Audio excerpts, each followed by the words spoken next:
What's actually going on when you enter the DMT space is your brain is constructing a new reality model.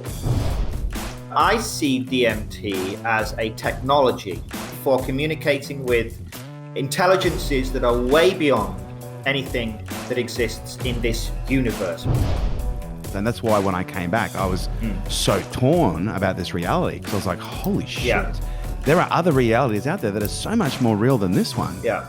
This episode is brought to you by Nail It and Scale It, the world's leading fast growth program for businesses. If you have ever wanted to grow your business faster than what you can right now, if you need to make more revenue, if you need more leads, if you need more clients, if you need to know how to plan your business in a strategic way in order to hit big goals, if you need to learn how to scale your business and grow your team and your business so that you have more freedom, then this program is for you. Imagine 3 days immersed with me where we cover all aspects of business, but we do it from an immersive but also an execution standpoint. We execute every step of the way, and we're looking at 5 key areas. We're looking at your psychology, we're looking at your marketing, your sales, your leadership, and we're looking at your planning and how we integrate these 5 key areas to grow your business and your brand quickly. So if you'd like to find out more information, kerwinray.com. Well, ladies and gentlemen, it is my absolute pleasure, a special, very special pleasure today to welcome Dr. Andrew Gallimore to Unstoppable. Mate, it has got to be one of the most exciting interviews that I've ever like this morning as I was actually saying to you before we actually jumped on, as soon as I got my run sheet this morning, well, actually it started when the girls put you in front of me, because until my producers put me in front of you, I put you in front of me. I actually hadn't heard of you, but as soon as they did, I was like, fuck, I need to speak to this guy, get him on. And then they got you on, they told me they got you. And then, yeah, your run sheet blessed my coffee table this morning. And I picked it up and was like, right, what are the podcasts today? And then I saw, and I was like, holy grail. Now, for those of you who don't know who Andrew is, Andrew, why don't you just give us a little bit of what do you say when you go to a dinner party and people say, oh, so what do you do? Wow, it depends on the type of dinner party. I mean, the dinner parties I go to, I can normally be pretty open. I mean, I would normally start and kind of test the water and say, well, I'm a neurobiologist. I'm interested in the brain.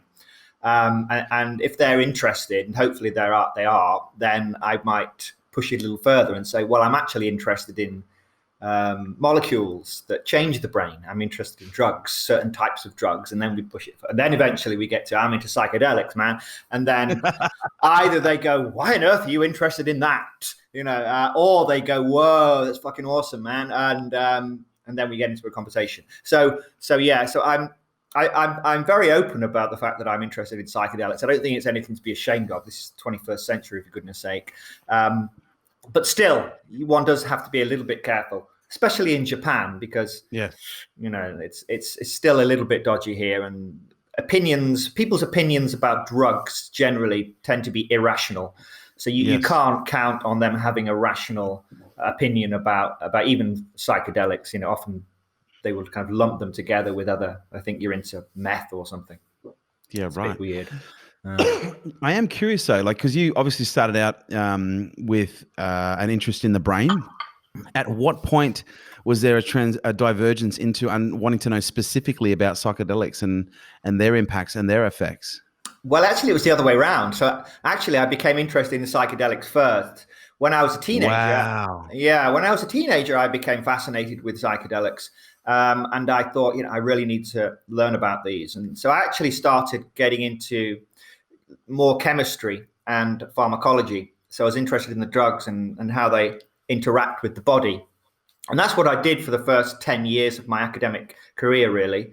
And then I realized, look, if I really want to understand psychedelics and how they're actually working in the brain, because obviously that's where their main site of action is, then I need to move more into a neurobiological territory. And so that's when I shifted focus from the molecules and their kind of molecular level drug receptor interactions, as we call it, to the brain. And so now I work at the university in Okinawa in Japan, where I study the brain. I use computational modeling, mathematical modeling, to try to understand how this very complex piece of information generating machinery in our heads actually works, and how psychedelics affect the way that machine works.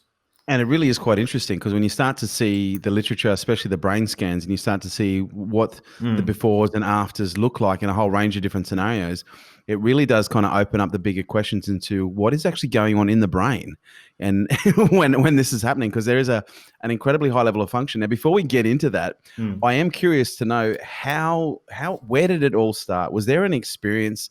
You mentioned in your teenage years where you were introduced to them either intellectually or maybe through experience. But what was the moment where you went, "Oh my God, I'm going to dedicate clearly you're dedicating your life to understanding it." What was that moment? Yeah, there was I mean, I'm dedicating my life just to psychedelics generally, but specifically to DMT, dimethyltryptamine. For me, that's the king. And when I was a teenager, I wasn't kind of a brave psychonaut kind of guy. I was a little bit wary of psychedelics. I was scared of, I heard the horror stories, and I was a little bit frightened. If I take some acid or I take some mushrooms, I'm going to be stuck in this hell realm for several hours, and there's no way out, right? So they interested me, but from a distance. And then I was at a friend's house, one of my oldest friend, way back in my kind of home village. And I was leafing through his books. I was maybe about 15 or 16 years old. And I pulled off a book, and it's a very old book. And they had a small section in the book about psychedelics. And there was the usual kind of suspects was in there, LSD, mushrooms. And there was a small paragraph, said DMT. And it's described it as this LSD-like experience, but only lasts 15 minutes, the businessman's trip. I thought, oh, that's interesting. This is like a psychedelic you can take. It's like LSD. Of course, it isn't, but that's what they said. And it lasts for 15 minutes. So you're only there, whether it's a good experience or a bad experience, for 15 minutes. And I thought, okay, that's really interesting. Now, in those days, this was 1995, 96. Wow, so not many people had the internet in their home. So you couldn't Google DMT. So I had to go to the local library in the city centre and actually find out what DMT stood for. It was that kind of difficult. And then, weirdly, the following week, I was at school, and a friend of mine, because I've been talking about psychedelics for a while, a friend of mine brought me this magazine. He said, "Oh, you might be interested in this." And it was just a regular kind of weekly magazine. But on the back page was an interview with Terence McKenna. And it described his work and his interest, particularly in his favorite drug, as they called it, DMT. And so it was like, I was kind of pushed onto this path, and I've never looked back. So at that point, I changed all of my subjects I was studying at school.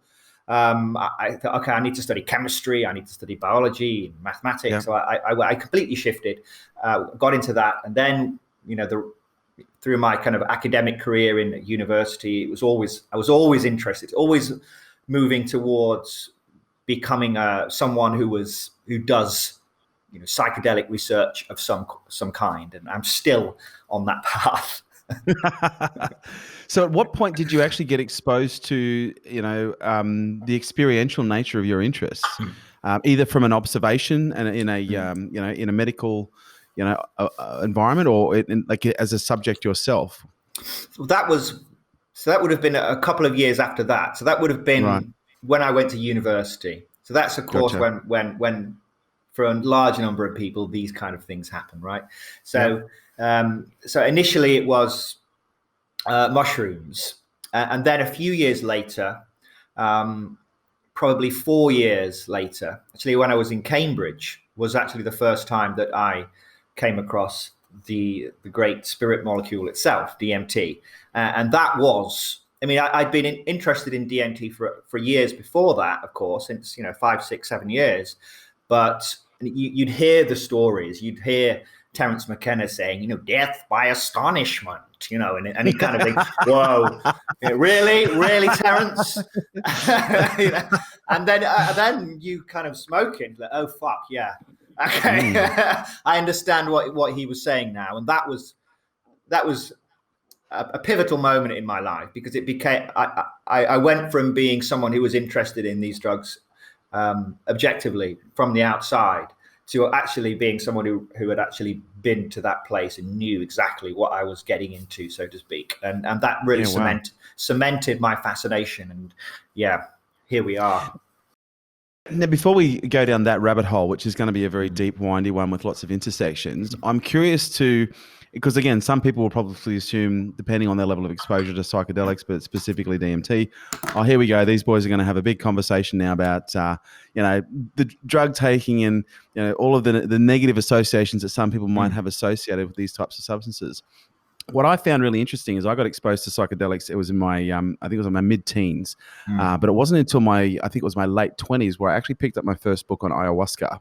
And I actually read this massive book that was actually written by a psychotherapist.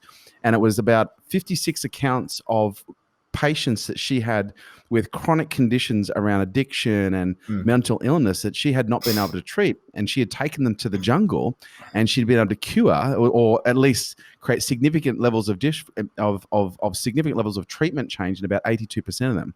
And I remember I was about 28 at the time. And when I got my hands on this book, like it just sat with me. But then I started through the pursuit of knowledge in the areas of performance and the pursuit of knowledge in the areas of spirituality and consciousness. More information started to come across my field, and then I became familiar with James Fadiman's work, and that's when it really kind of became clear to me that holy shit, like there's the Western aspect of psychedelics. There's also the Eastern and the other cultural aspects of psychedelics and how they've been used. But clinically, we actually know a hell of a lot about these substances and how they've been used. And in some cases, how successfully they've been used, going back as far as the 1950s and 1960s. So I'm curious from your perspective, before we start getting into the therapeutic aspects, first of all, when you got in, did you see that there was going to be a therapeutic benefit here? Like, was that something that you were kind of wide into, or was there more a curiosity to understand what was happening? Well, I think anyone who studied psychedelics certainly is aware of the history and is aware of as you mentioned, going back all the way back to the 50s. Psychedelics were showing great promise in therapeutic contexts, and even with DMT, in fact, DMT there was trials with kind of clinical trials, experiments in humans anyway, way back in the 1950s. But for me, I don't think I could have predicted the almost revolutionary, almost kind of revolutionary effect psychedelics are going to have. And I think that many people still don't accept that. But in my opinion, it's going to be penicillin levels of, there's basically, medicine can be broken up basically two eras: pre-penicillin and post-penicillin. Pre-penicillin, you got an infection, good night. Post-penicillin, you get an infection, well, it's pretty easy to treat. It's hard to believe, really, what it must have been like to live in a pre-penicillin era. And that is what I think psychedelics are basically the penicillin of the 21st century, in the psychiatric penicillin, and that they are going to completely revolutionize. I couldn't have predicted that. I think largely because I am interested in kind of some of the weirder aspects. There are lots of people interested in psychedelics and their therapeutic potential and doing a lot of awesome work in that regard. But I've always been drawn towards the weird stuff. I've been drawn towards alien intelligence and machine elves and that kind of stuff, rather than therapeutics. But certainly, I'm very aware of what these drugs are going to do to psychiatric medicine. Well, that certainly gives us a good direction for the conversation. But if anything, I'm really trying to create a stable foundation here of understanding. There is literally decades of research that essentially fundamentally explain what you're talking about here in terms of the shift that we're about to experience. And I see this being bigger than cannabis because, when cannabis became legalized, there wasn't that much medical literature around, in terms of the therapeutic benefits biologically, biochemically, and also, therapeutically. Now there's a lot of research that's been done into it, but there's compelling research that comes all the way back from the 1950s. And correct me if I'm wrong, weren't psychedelics originally synthesized by accident by Dr. Albert Hofmann, I think in 1948. He was playing with tryptamines, and I think he was trying to put together a hay fever formula or something. I can't remember. I know he was playing with tryptamines, put a combination together, got some on his hands, which is equivalent to about a 200 milligram dose, and that was the famous ride home. Since then, they thought that they could use that as a substance to better understand the psychotic mind. They thought, well, if I take this substance, I'm losing my mind, so it gives me the empathy perspective and the experiential perspective. But then they started to realize there was significant benefits psychotherapeutically when it came to a whole range of conditions, which you pointed to. Yes. But then you've got this whole other side of the equation, and rightly said, what we're seeing now in this third wave is how people are using psilocybin, LSD, and even in some cases DMT for treatment of depression. In some cases, PTSD. I know me personally, I had a lot of success with high dose LSD and MDMA to treat what would have been 30 years of chronic PTSD, high level PTSD. And it's being used in a whole range of different other psychotherapeutic ways for mental illness. But there's also this other side where it gives us access to something. It gives us access to a level of intelligence. It gives us access, in some cases, to what could be perceived as other alternate dimensions, other alternate beings, in some cases, civilizations. And that's not really talked about as much, which is really quite interesting. Yeah. And so from your perspective, apart from people thinking that, oh, hang on, this guy's absolutely batshit crazy, he actually talks to the machine else. Is that why you think so many people stay away from that side of the intelligence? I think, I mean, orthodox scientists tend to avoid it because it's a no-go zone. It cannot be entertained, the idea that taking a drug could actually give access to some kind of orthogonal hyperdimensional reality filled, teeming with intelligent beings. I mean, that's unthinkable. And thus, I wrote. Until you actually do it. Yeah, I don't care. I mean, I'm not. I really don't care. And that's. I'm not one of these people who's trying to climb up this academic ladder and worried about what other scientists think of me at all. And I've never been like that. I'm in academia to learn, but I'm not. I'm not going to be a professor in 10 years' time. Put it that way. Right. So I've never been concerned about that, which is why I've been perfectly happy to say things that get me called, a quack, a pseudoscientist. I've been called names, but who gives a fuck? I mean, it really doesn't bother me at all. But regular scientists will shy away from that kind of discussion. Not all of them. There are some. I mean, people like David Luke at Greenwich University, a friend of mine, probably.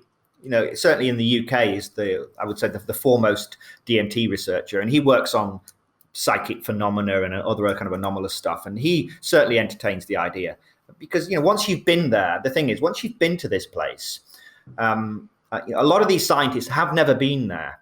When I say been there, I mean to the DMT world, right? And they wouldn't, and so they've never felt the force of how compelling that space is and how truly undeniably real it is, and the complexity and the power of these intelligences are. And that to me is the sure convincer. Terence McKenna used to say, give me 5 minutes of time, 5 minutes of your time, and I'll show you, right? People who would dismiss the experience as mere hallucination. And this has been going on since the 1950s. So when I wrote a paper with David Luke, actually 2 or 3 years ago, and we looked back at all of the literature from the 1950s of DMT, all the human experiments, looking for trip reports, basically, in the literature where they would describe the experience of their patients when they injected them with DMT.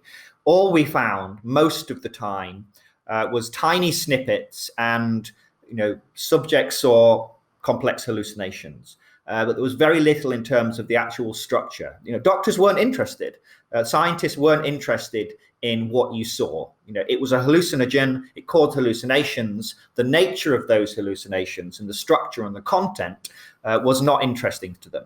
And I think that seems still to be the case for a lot of scientists now, who will just regard, most of them have never taken DMT, and they will say DMT is just another short-acting, powerful hallucinogen. But they don't really understand what DMT is. And DMT is something very different. I think very few people who smoke high-dose DMT would come back and say, oh, it's just hallucination. There's something else going on. Something that, in my opinion, and in my scientific opinion as well, not just in my personal subjective opinion, in my neuroscientific opinion, the DMT state, the DMT realities, the DMT worlds are actually confounding. They are difficult to explain in terms of modern orthodox neuroscience. I did, it probably would have been 18 months of research before I reintegrated myself back into some form of psychedelic therapy. I think it was maybe 2.5 years ago, maybe 3 years ago. I picked up Jane Fadiman's book, The Psychedelic Explorer's Guide. I started to read that book. I quickly found another book called The Spirit Molecule by Rick Strassman. I consumed both of those books and a whole range of others. And it's interesting because when I started doing the research, I was exactly like you. I was interested in the psychedelics to understand, the therapeutic benefits. But as soon as I started talking about DMT being the most, like the king of the psychedelics and its relationship with plant medicine, especially with ayahuasca, I became super fascinated and I went deep real hard. But I spent like 18 months before I had my first experience. And then to echo what you said, I still remember my first experience as coming back when I didn't have the breakthrough on the first one. It was probably my second or third, I think it was my third experience where I had a complete breakthrough. And it was at that point I was like you, I came back and the couple that I had been journeying with said to me, so what did you see? And I was like, I started laughing. I was like, how the fuck do you explain that? Like, there's just no words. But the interesting component was I kept on coming back and going, I need to go back because like you said, there's something more, in some cases, something more real about this dimension than there is about the dimension that we even live in. Yeah. And so I started doing more and more of the journeys. But what I started to discover was it started to come down to the more comfortable you became with the experience, the easier it was to navigate. And there was almost like this relationship between exposure to the process to the point where you're no longer going, where you can actually relax enough to go, let me actually have a look around while I'm here. And is that something that you've noticed as you progressed with the research that you've done? The more you experience this dimension, the more able you are to relax yourself into a state of, I guess, greater levels of awareness as you navigate, and does that in itself affect your ability to navigate in that dimension? Yes, in my opinion, that's definitely the case. The problem with DMT is that, as you say, it's first of all, it's very disorienting. You're thrust into this space. You tumble through this hyperdimensional, complex, geometric forms, and it's bewildering and it's astonishing. It's truly astonishing. It's shocking. It's shocking. You kind of thrust and burst into this reality that you could never even have conceived of existing. It's impossible. You enter an impossible space, a space that not only could you not think of existing, cannot exist. And that is completely confounding. There's no way to get your head around that. A minute ago, I was in this normal world that I'm familiar with. Now I'm in this bizarre world that is impossible. And yet here I am, and I'm fully alert. And yet I can't make any sense of it. That, I think, for most people, probably often for people who don't take DMT that often that's always the experience, and they never get past that. However, more experienced users with practice can learn to, okay, this is it. I've been here before, just relax, and actually the experience can then start to stabilize. And I think with longer experiences as well, I mean, you mentioned Rick Strassman, who I did some work with and trying to extend the experience over a longer period of time using an intravenous infusion device. We believe that over time, the experience will stabilize, because what's actually going on when you enter the DMT space is your brain is constructing a new reality model. your brain is always constructing the world you experience from moment to moment during normal waking life is kind of a model of the environment that your brain is constructing to make sense of the sensory information it's receiving.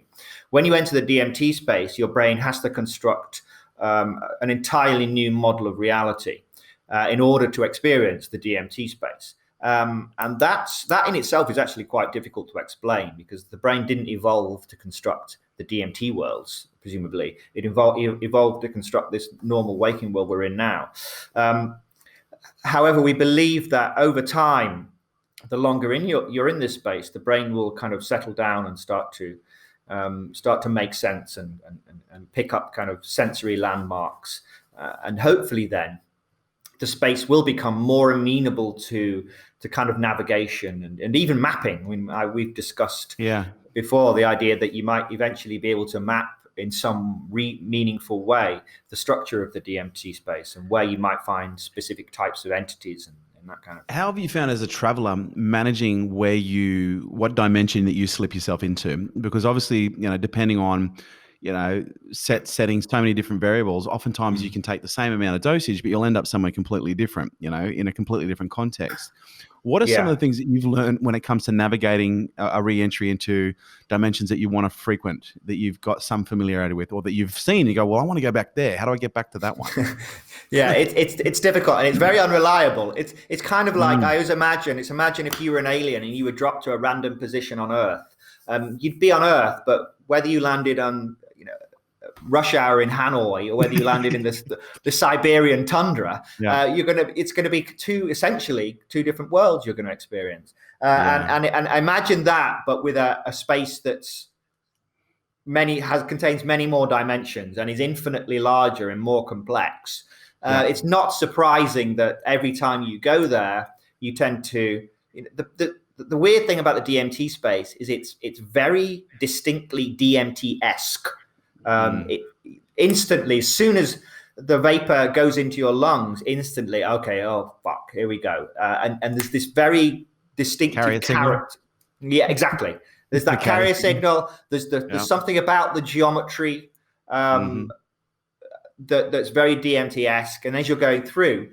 But then once you burst through, and you described breaking through in your third attempt, once you break through this membrane, this veil, the chrysanthemum, as Terence McKenna used to call it, then often you will burst into completely different space each time.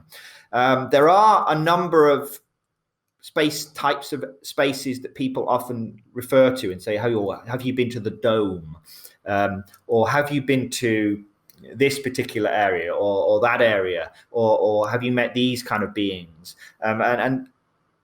So there seem to be a lot of commonalities, but it takes a lot of experience to actually direct yourself to any particular space. I think for me personally, it's about intent, on knowing where you want to go and what you want to meet. And I've spoken to a number of people who are able to meet the same entity, the same being in the space time after time, simply by having the intent to actually meet those entities. Terence McKenna used to call the machine owl and said, "Come on in, little man," and they would come bounding out of the space. He said, right? So you can learn. I think it's just experience and learning to understand what's going on, to not lose your bearings and die by astonishment entirely. And to have the intent of going to that space, and it takes work. This is not an easy space to navigate. Oh, this is probably some of the hardest work you'll ever, in my opinion, as someone who loves doing work on yourself. This is death practice at the highest level. Now, every DMT journey, you are jumping out of a plane. Like, it is a death practice for me. But I am curious, because when I first started experimenting with DMT, I'd already experimented with LSD and psilocybin, and 4-ACO DMT. And some MDMA and 2CB. But again, I was looking very much for therapeutic performance benefits. I wasn't doing this purely for recreational benefit, although there's always that added benefit where you come out feeling, a little bit better than when you went in. But one of the things, I just kept on going back to DMT. I couldn't get away from it. And But I kept asking the question, how do I stay here longer so that I can actually spend more time to navigate? And I'd already done ayahuasca a couple of times. That was actually how I got introduced. And I started thinking about going back to Aya, and maybe, because that's what the medicine men of old did, is they said, well, this compound breaks down very quickly. I think I think it breaks down within 7 minutes in the liver. Like, it's got a half-life of 7 to 15 minutes. And so the medicine men worked out if they blended certain compounds together, I think one of them being, I can't remember the pronunciation, but I believe it's got a compound in it called hamala. And when they combined harmaline, with the DMT, they were able to extend people's journeys for, in some cases 6, 7, 8 hours. And so what I'm curious to know, did you end up trying DMT? Did you end up trying Aya in a ceremonial context, and contrast to the DMT in what would be considered maybe a little bit of a clinical context that you play with it in? No. Or do you play with DMT in a clinical context? Is there a ceremonial aspect to what you do in your own way? No, I've actually never taken ayahuasca. Wow. Which surprises people, but it's weird. I've kind of gone straight to the main course, which I regard DMT as kind of, and totally get it. I'm certainly not against ayahuasca, and it's something that I would do in the future, but I would certainly do it in a ritual context. I'm not like Terence McKenna making it in his kitchen, making extra strong batches just for himself. I don't fancy that idea, but I'm certainly open to doing it in a more ritual context. But the opportunity simply hasn't arisen. I've been so busy kind of working within sort of academia that getting to places, going to Peru or something to do this kind of stuff. There's actually a guy in Okinawa, believe it or not, that does it. But anyway, I can't mention his name or anything like that. But apparently he does it in caves. Okinawa cave ayahuasca, which is kind of cool. There are people in Silicon. I'm sure you know about this. There are actual, what we call, I'm not sure what they call the new age shamans in Silicon Valley and other parts, and the US and the rest of the world, who are taking executives on these ayahuasca retreats and these mushroom retreats. Yeah, so, I'm not keen on that. I'm not keen on some Silicon Valley startup guy giving me ayahuasca, to be honest. but to come back to my other question, is there a ceremonial aspect to what you do, to the way that you use or treat the molecule? It's a good question, and ceremonial is an interesting word, because it brings to mind. Go on. I was going to say, let me phrase that, pair that word with. Is there a ceremonial aspect to what you do that would reflect a level of respect for the compound that you're playing with? Because although you might just have a ritual, you might not consider it ceremonial, but I'm sure you, with the practice you've had, you would have a deep level of respect for the compound, because it's something that can really do incredible things or kick your ass at the same time. I agree. And it's a really interesting question, because actually the way that you treat a molecule depends on how you see that molecule. So for some people, treating the molecule with respect means to light a candle, light incense, say a little prayer, an incantation of some sort, and then they have this beautiful hand-blown glass pipe that was brought from India or something like that, and that kind of thing. That's treating it with respect. Now, for me, it's slightly different in that I see DMT as a technology. I see it as a technology for communicating with intelligences that are way beyond anything that exists in this universe, probably. And thus, I think the way that you respect DMT is learning to use it as a technology. We've been gifted, wherever that technology came from. It's here, it's everywhere. It's waiting for us to discover it and to learn how to use it. And I think it's somewhat disrespectful to actually assume that these kind of traditional or old methods, the methods that have been used for decades of vaporizing DMT in a small glass pipe, are the be all and end all. I think we should be bringing our best tools to the table, using our most advanced drug administration technologies to bear here. Let's use the tools from anesthesiology. Let's use the tools from this branch of medicine. Let's bring everything we've got so that you don't just burst into this this bizarre realm and kind of look around wide-eyed for 5 minutes and go, whoa, and then kind of bugger off again. That's not respectful to me. I mean, that's the best we could do for quite a while, but it's not diplomatic. And I kind of see myself as an interdimensional diplomat in some ways. We all should. Yeah. We're ambassadors for our species from this little kind of, we're little kind of monkey brains, but we're doing our best, right? And we're making the most of it. And we do have some pretty decent technology for drug administration. So why aren't we using those? Why aren't we using target-controlled intravenous infusion like the anesthesiologists use to bring someone into that space and keep them there, keep the level of DMT in their brain constant over time, so that they can arrive, introduce yourself, and spend some time communicating and learning about two-way process. It's interesting you're saying we should use it as a technology, and a lot of people might scoff or laugh at that. But what I find really interesting is the fact that the government has been doing it probably since the 50s with Ultra X. It's been used as a technology for a whole range of different outcomes. One of them being obviously mind control. But I would be death-defied surprised if the government hadn't already done extensive research with the use of this as some form of technology. I just can't fathom that it hasn't been used in somehow, somewhere, some agency in some dark room. Oh yeah, for interstellar communications and networking. Well, you're getting a bit Alex Jones here, but well, I was right there. It's kind of the beats breaking up. We're getting shut down. Yeah, it's crazy, man. But I mean, it's weird when I remember when Alex Jones, he returned to the Rogan show, of course, and that's when he kind of went off on these clockwork owls and the CIA, these dark arms of the intelligence services have been using DMT. And I wrote, and people kind of said, "Oh, fucking hell, Alex Jones again, batshit crazy." But I wrote an article immediately after that, and I said, "Look, Alex Jones is a bit mad, or a lot mad sometimes." But he might not be so far from the truth here, because, scientists like me, we are a small group, scientists like myself, that actually take the idea of interdimensional communication with alien intelligences quite seriously.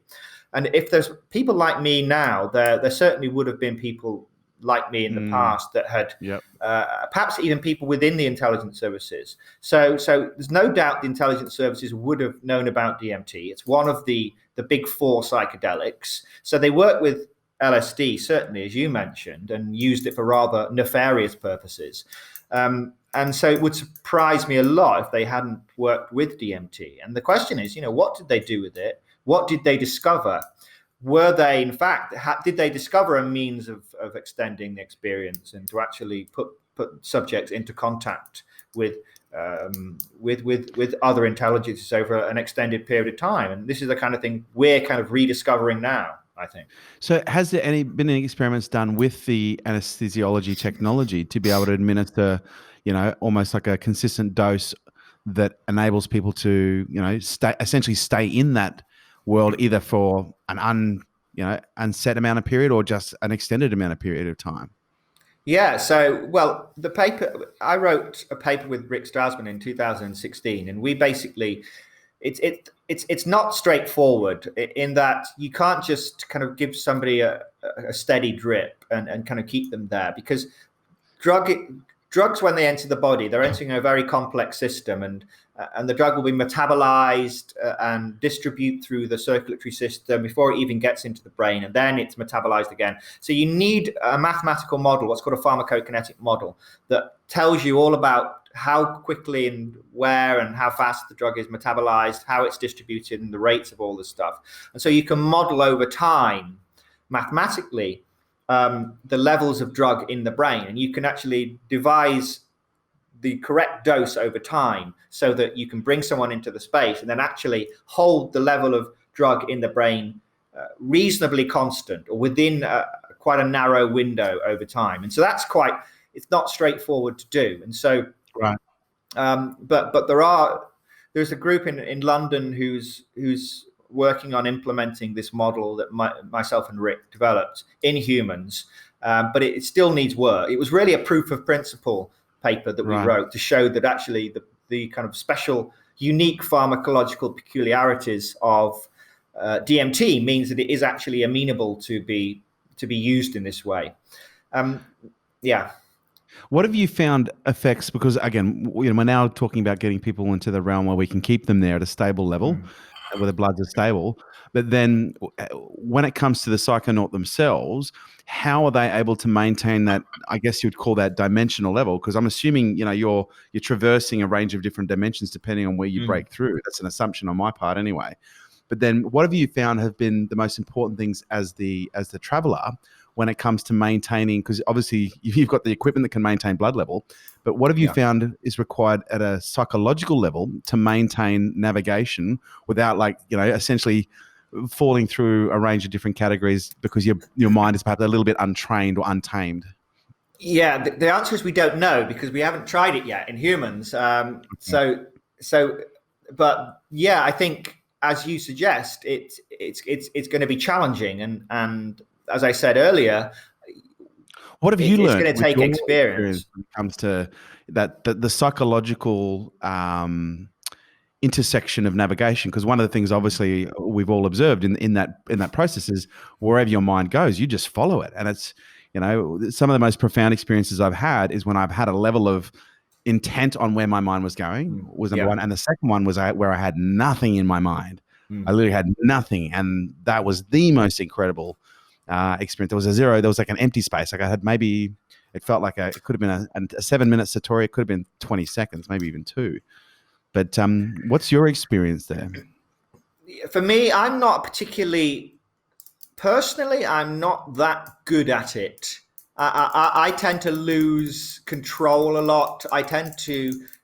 I'm more of a kind of a free rider, in that I will just enter this space, not really have a clue where I'm going, and end up in entirely different spaces each time, and it'd be equally amazed and equally astonished wherever I end up.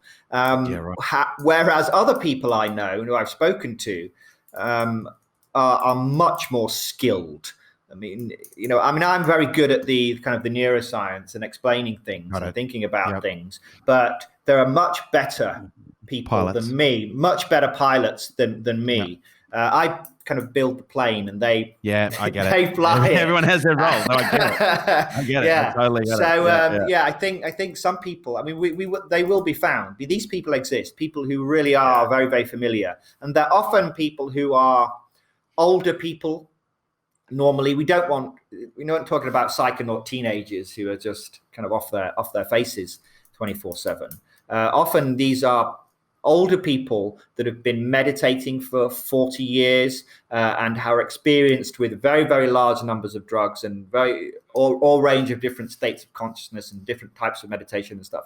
And they are often the best people because they really do know how to navigate this space. And these are the kind of people I think that will be recruited into any kind of extended state DMT program, in my opinion, anyway. It's interesting because I like that little deframe there about it's not so much about the drugs, it is the state of consciousness that the drugs are creating. One of the things I discovered from my own experience was that desire to stay in that state, in that realm for longer. And that's when I was saying I started to entertain, should I be going back to ayahuasca and more of the traditional routes?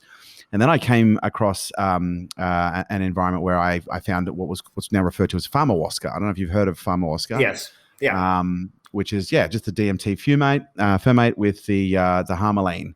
And so it's essentially, it's almost like the doctor's, the medical way of taking ayahuasca. You're taking the two compounds, or those two powerful compounds that are in ayahuasca.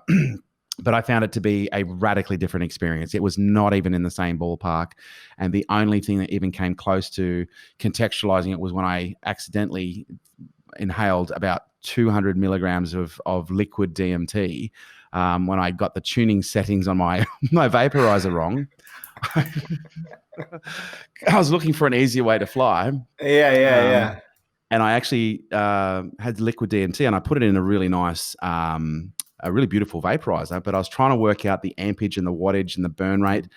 And I clearly got it wrong. And I ended up doing the calculations later. It was about maybe 200, 250 milligram dose. and my entire world caved in. Like it was a total death of self, total death of reality, death of every role in my, like, and I literally even woke up, and this was probably one of the most real experiences that I've had whilst piloting and with the molecule, is I literally woke up in I'm not sure if it was an underground bunker or a spaceship, but I just woke up as another being. I literally woke up as another being that was attached to something. And there was a woman in front of me who was like, "Oh my God, we weren't expecting you yet." And then I literally started to freak out. And then I came back and I had a moment where I was like, "Oh my God, I'm trapped in another dimension here." And I had a moment where I was like, "I think I'm going to have a fucking freak out here." And I calmed myself down and I got back into my skin and everything started to come back together. But it was, instead of it being like a 7 to 15 minute journey, it ended up being about 30 to 35, which was quite long. But it served its purpose, because it was about 3 months later when I did the Pharmawaska, and the Pharmawaska took me to that level, but it held me there for about 2 hours. Wow. And that was the most humbling experience of my life, because I even remember the person, the pharmacologist who had put it together. He goes, "Look, this is the closest thing that I can tell you is to a godlike experience where you actually get a godlike perspective." And I remember when he told me that, just thinking, that's a big claim. That's a big claim. And the whole time, all I could say in my head was, "Fuck, he's right." he's not kidding. And literally every few minutes, I'd be like clicking my fingers, biting the inside of my mouth, just touching myself, because I wasn't sure if I was there. And when I opened my eyes, and I've had this experience before with 4-ACO DMT, where you start to see aspects of code dropping, hieroglyphics code in that orange kind of flavor. And, I've seen aspects of it on the way into DMT journeys, but on this one, I opened my eyes and I just saw cross-dimensional code, and it was just falling, and it was all sorts of characters, hieroglyphics, like every character you can imagine. And, it took me probably a good week to come back from that, but it was really one of probably the most profound experiences that I'd had, being able to maintain that. But the navigation was almost made more difficult by the fact that it was just so extreme. I literally felt like I was sitting on the ring of consciousness for about an hour and a half, and just trying to hang on. If not for the fact that I hadn't had that experience prior, there's a possibility I could have been, possibly quite overwhelmed. Yeah. I mean, that's it's not surprising, but it's interesting when you described waking up as another being. That's actually, I've heard reports of that before. People with very high doses will describe waking up, for example, in a room, in a completely alien room, surrounded by other alien beings, in a pod.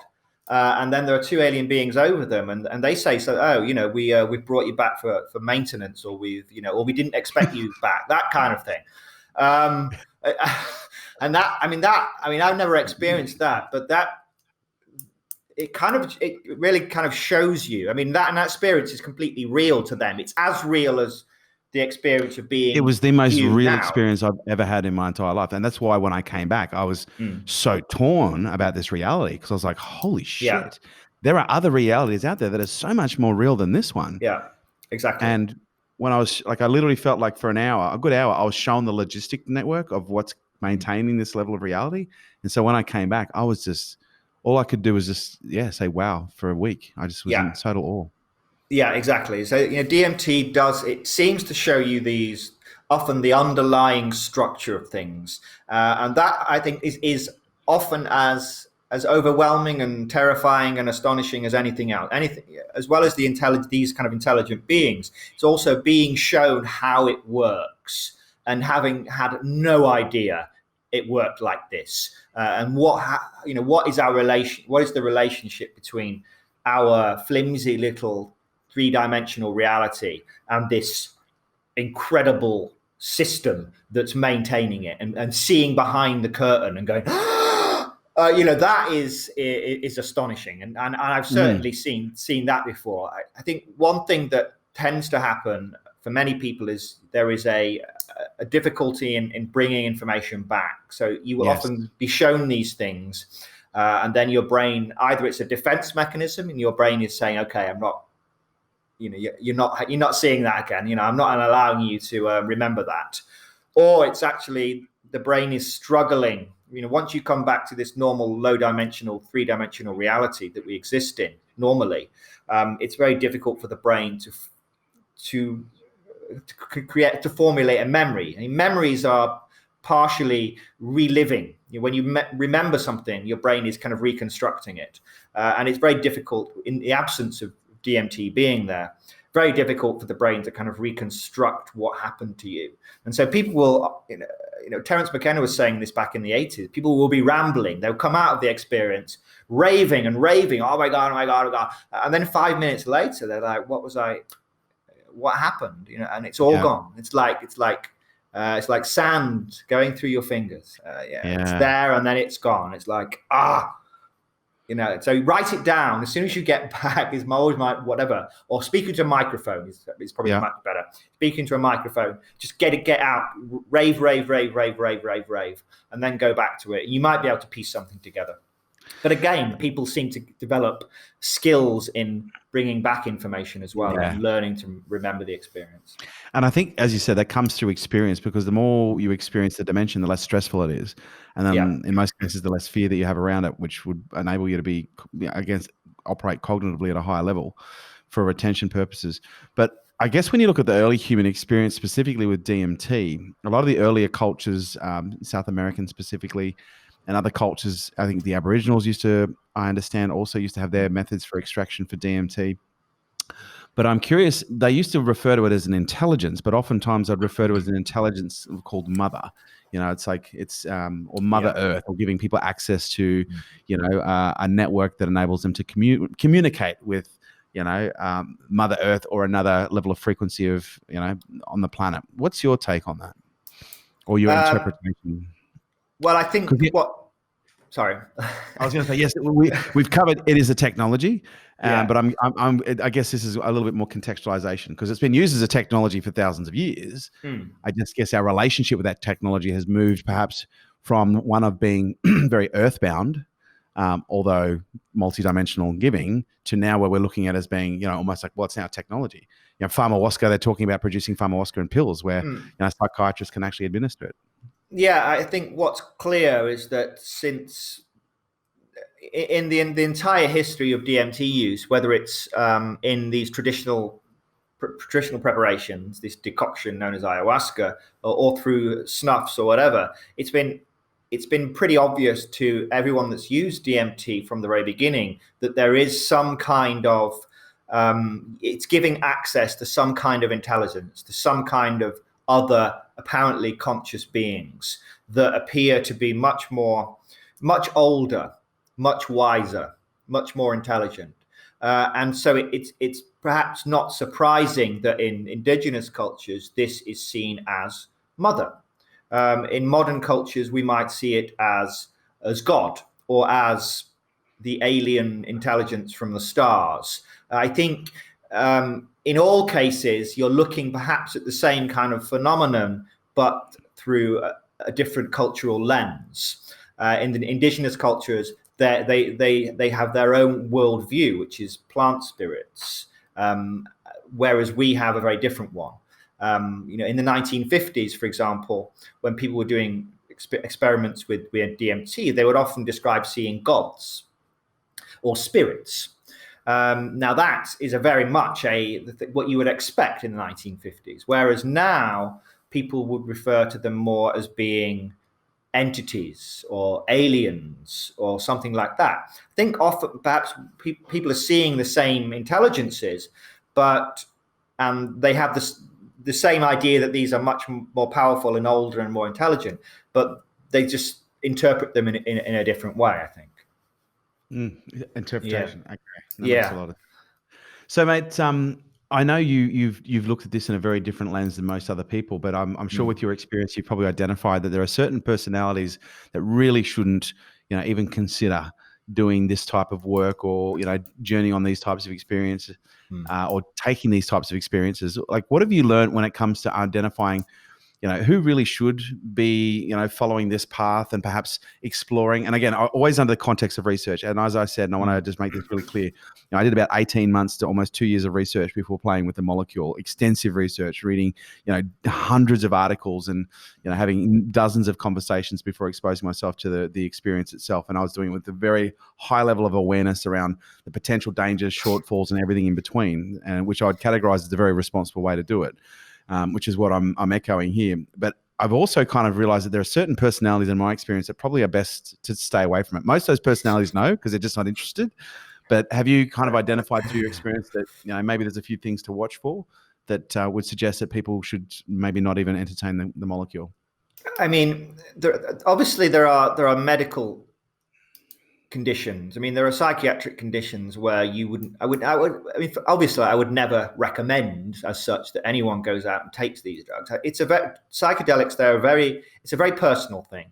These are very personal drugs. They're affecting the fundamental structure of your reality, and also in high doses they're affecting your sense of self. In many cases, they will completely shatter your sense of self, and that is a shattering experience and quite frightening. And if you suffer from pre-existing psychiatric conditions, if you're anxious, or you're depressed, or you're not completely kind of well in that regard psychologically, then I think psychedelics can be extremely useful for these people, but with the right support and in the right setting.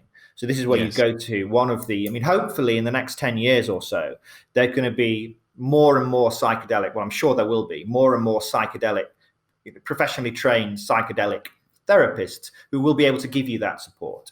So for those kind of people, you have to be very, very careful with psychedelics. Now, obviously, there are personality types. If you've got a big ego and you think you know it all, and you think you're, the reincarnation of Maria Sabina, and you're this great shaman, and there are a lot of these people in the psychedelic space. It's just kind of weird. It's this weird paradox that whilst psychedelic drugs, they completely shatter the ego temporarily, people often return with an even bigger ego. It's like, I've been here, man. It's really weird, and you get a lot of these.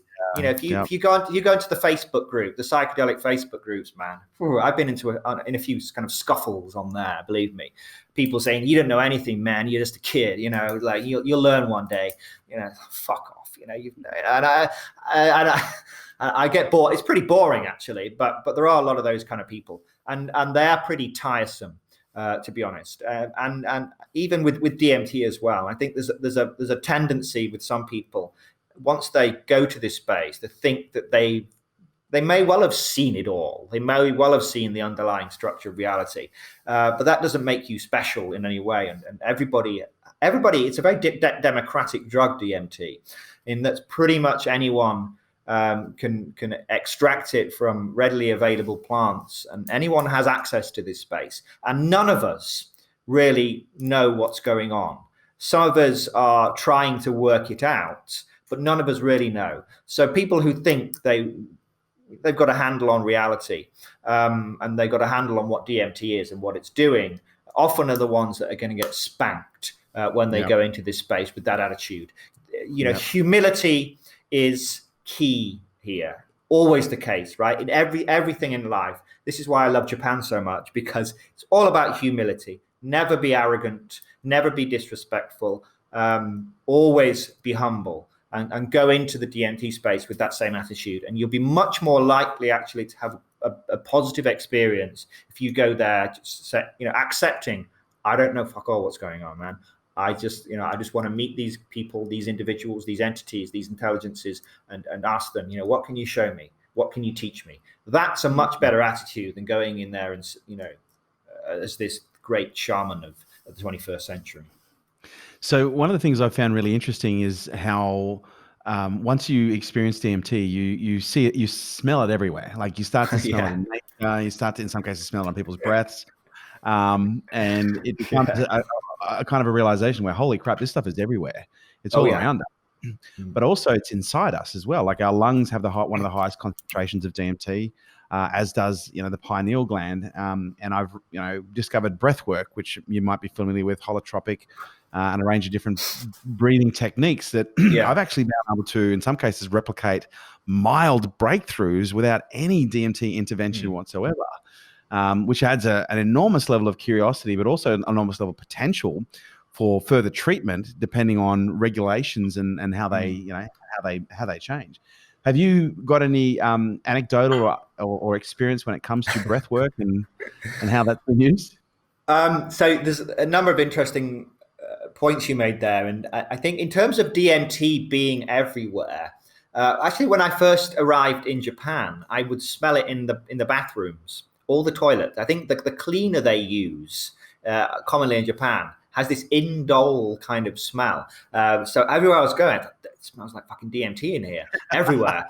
And you're right. Once you've smelt that smell, it does appear everywhere. And DMT for me has this joke. There's a gesturous quality to it. There's a maniacal kind of tricksterish quality to the experience that is undeniable. There is this comical ambience. I always talk about this, and this feeling that they're going, they're wink.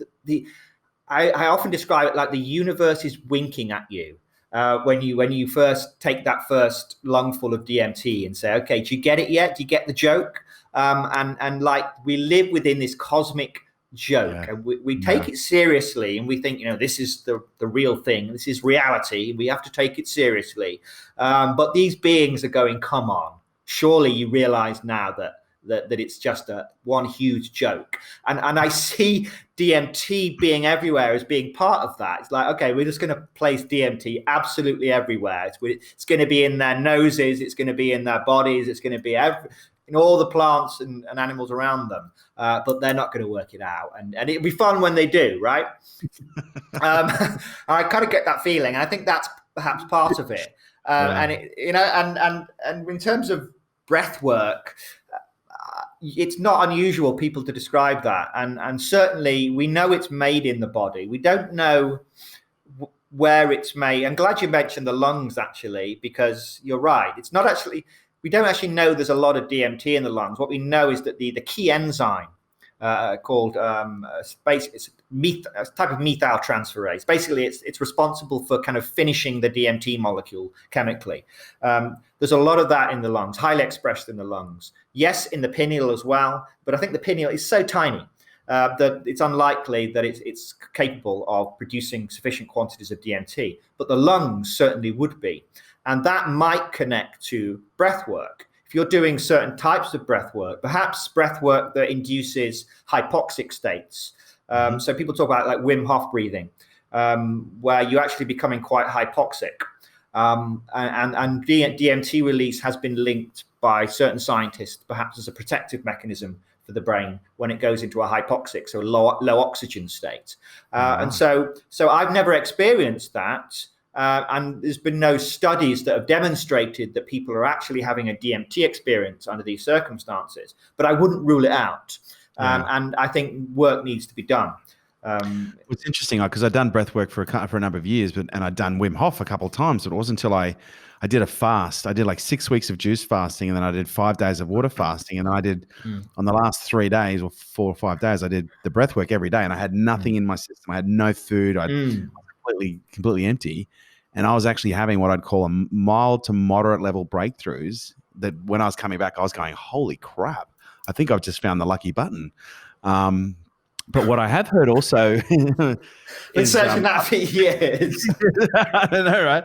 All I had to do was, just hyperventilate for a couple of minutes. But I have heard of other researchers, actually academics, who have engaged in levels of research for DMT, journeying from the navigation perspective, but also therapeutic. And they've talked about the instances of some people actually bringing back entities with them. Like, have you got any experience? I've only heard this twice, but one of them was actually from what I'd refer to as, he seemed like he was quite a reputable researcher. He was an academic. And to the point where they said, we actually ended up having to, bring someone in to help with the severing of this entity. entity attachment or something that they referred it to. And I was like, okay, that's curious. Look, with DMT, I'm open to everything because you get shown everything. But have you got any experience of people perhaps, bringing entities back or releasing energies, through portals that are open? I wish I had. No, I'd never heard of that. I mean, when you say, look at this. yeah, I mean, what is it, like a little elf on the shoulder, or Like is a it? spirit, Is it almost like a spirit. Okay. Yeah, not a hallucination, more of a spirit. Okay. That makes sense. Yeah, that makes more sense. I mean, I'm not surprised. People, I mean, the thing is with me is that I don't go in for all that kind of spirit stuff, or I find it hard to get my claws into. I mean, I'm a kind of a scientist. I like to have mechanisms. I like to work things out. I like to think, okay, how could this work? And then when someone says, "Oh, spirit," I'm like, "Oh, what do I do with that? How do I think about that?" Because you can go, anything goes when it comes to kind of spirits and plant spirits and gods or whatever. Because anybody could have any worldview, any kind of any way to think about that, and it's very difficult for me as a scientist that actually wants to think about these to actually get my teeth into it in a way. So I kind of avoid that because I don't know how to make sense of it. So that's why I focus on what's going on in the brain. I go to some weird far out places with my ideas and my hypotheses, but I always keep one foot in neuroscience and in pharmacology and in chemistry, because that allows me to kind of then reach to weird places, but actually have something clear to say, I think this happens. I think this is how it happens. I think this is what's going on, rather than just talking about spirits or, talking about accessing the astral plane, because anything goes there and people have done it and everyone else is doing that anyway. There's a whole new age crowd that are dealing with DMT in that kind of much more kind of spiritual, new agey kind of wooey kind of way that I've got no problem with, but it's just not my bag. It's not your bag at all. I get that. Not my bag at all. Where do you see the future of DMT? Like, obviously there's so many different avenues, but the two that are most obvious is technology, using it as a technology. But the second one is using it potentially therapeutically. The technology side, I think we've nailed that quite well. I think we've at least opened a few Pandora's box that would make people think, well, hang on, actually, here's the one thing I'll share before sharing that with you. The only one other time that I've experienced a breakthrough that wasn't DMT induced was when I had a stroke. I had a stroke in 2009. Wow. And I had what would probably be categorized as an NDE, or a near-death experience, where I essentially left the body, had conversations, was given information, came back, and then slowly integrated that experience over the next 6 months, and literally created a whole new body of research and work as a result of what was given to me in that experience. And so I've seen firsthand how the technology can be used in a natural setting, in a DMT intervention. I've had similar scenarios where I've come back, I've brought intelligence back with me. So I think we've done a pretty good job of exploring the potentials for technology, the potentials for innovation, the potentials for connecting neurons together that have never been connected together to create new perspectives that they've never had, which could solve existing problems. But on the medical side, not a lot of people really talk about the therapeutic benefits of DMT outside of the long journey DMT or the ayahuasca experiences. I know even Rick Strauss with his data, he was saying, it was a little neutral in terms of the potential for entheogenic benefit. But what have you found? Because I know myself, if I have a DMT experience, I'll come back and I feel sharp, I feel clear, crystal.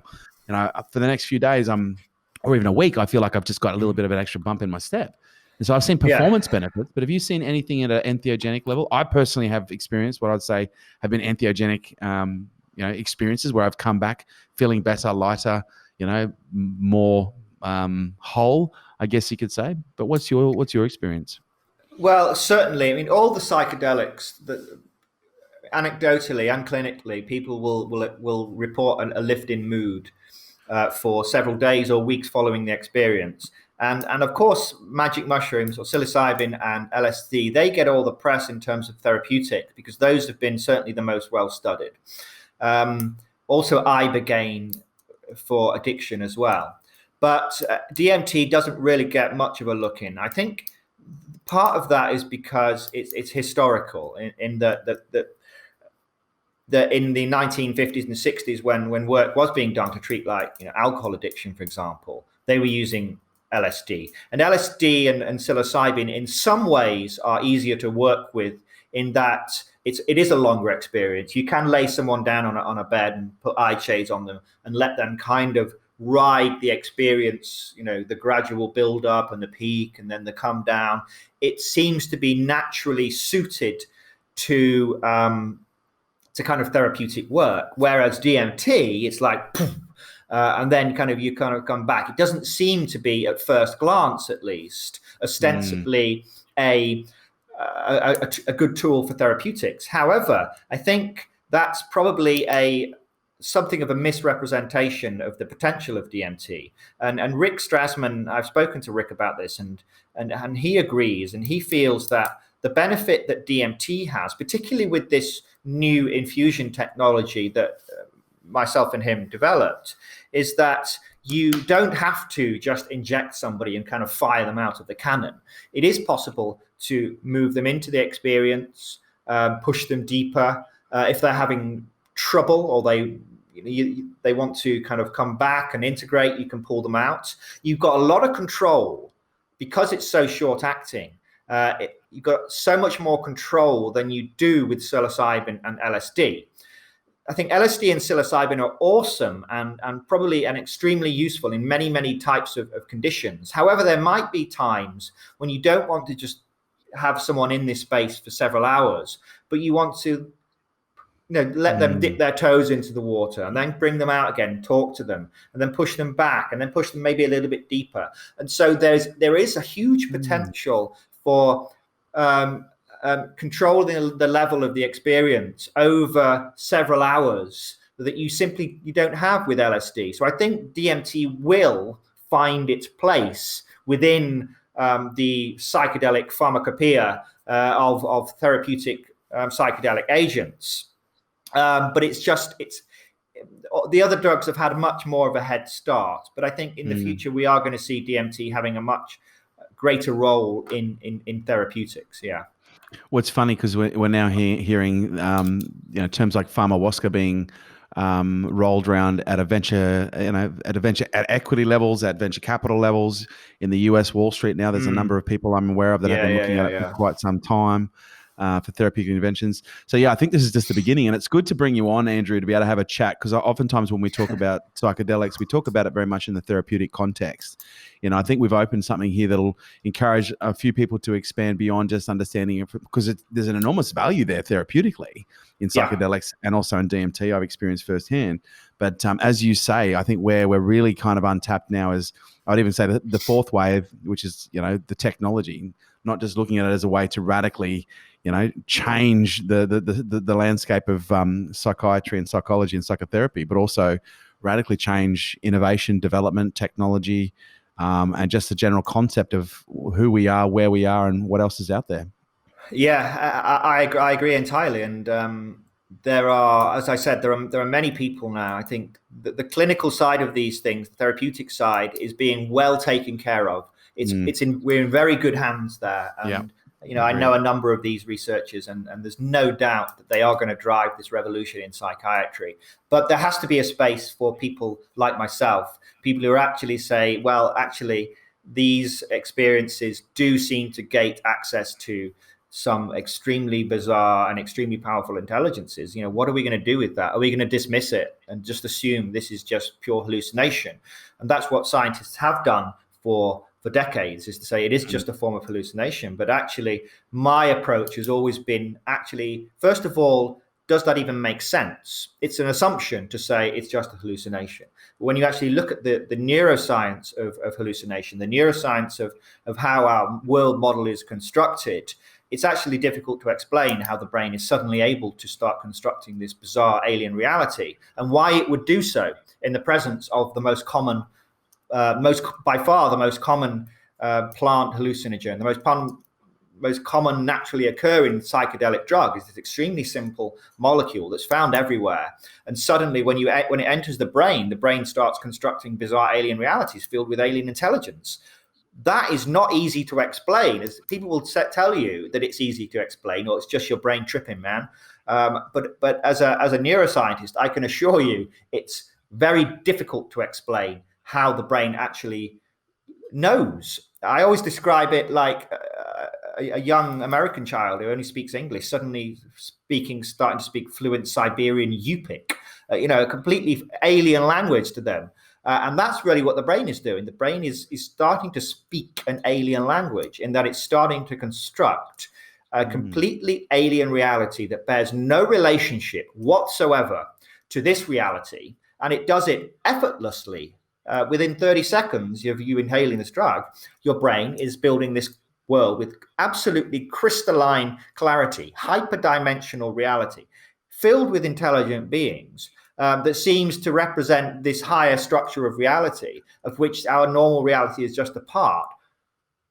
Where did that come from? This isn't just kind of a maelstrom of confusion that you kind of tumble into, where your brain is just trying to make sense of chaotic activity, which is what many scientists would say. This seems to be a freestanding, highly regular, astonishingly complex, hyperdimensional alien world filled with intelligent beings. That is not, despite what many people will tell you, even scientists, that is not easy to explain. And that is why I've devoted my life to trying to understand what this molecule is. What's it doing here? What are we doing here? And mate, I have a feeling this is not going to be the last conversation that you and I have. I'd love to catch up more. Unfortunately, we're out of time. But mate, if people want to find out more about you, where's the best place for them to find out more about you and your research and everything in between? Yeah, so first port of call would be my website, alieninsect.net or buildingalienworlds.com, both the same site. There you'll find links to all of my lectures and my podcasts and a lot of my writings as well. Also follow me on Instagram and Twitter. Alien Insect is my handle. And of course, if you really want to learn, then my book, Alien Information Theory, Psychedelic Drug Technologies and the Cosmic Game, is out in hardback and in softback, full color book that describes my vision of reality and our place within it and the place of DMT within it. So that's kind of the culmination of my 25 years of thinking and writing and researching DMT is in that book. So if you really want to go deep, then buy the book. Also, importantly, I'm about to release in the next few weeks for free my psychedelic neuroscience master course, which will be available on my YouTube channel for free. Wow.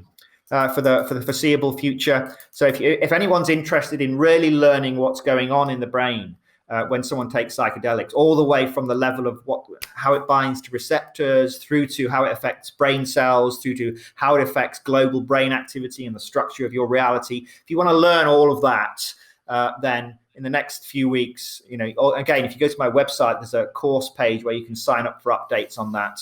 And that will be on my YouTube page, our YouTube channel, Alien Insect as well. You're a bloody legend. So people, so that's my gift to the world because of this virus thing. I've got a lot of time on my hands at home, so I'm not out speaking and giving lectures, traveling to America or whatever. So that's my gift back to the world, is to create this course. So for the last few weeks, I've been working on this course and kind of learning to do my YouTube thing to a camera. So hopefully that will work out okay. That's bloody awesome. Yeah. So yeah, please sign up for that. Send some traffic over your way. But as I said, Dr. Andrew Gallimore, this will not be the first nor the last time that we speak. I look forward to speaking to you again shortly, brother. Thank you so much for your time and your openness, mate. It's been great to speak to you. Thank you so much. It's been great. Thank you, mate. Cheers. Thank you. Bye-bye. This episode was brought to you by Nail It and Scale It, the world's leading fast growth program for business.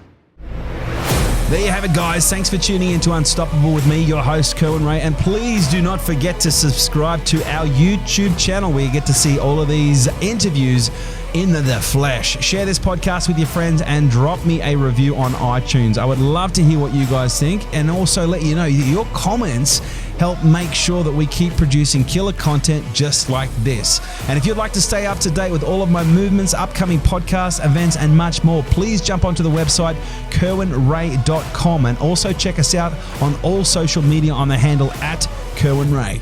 Thanks for joining us.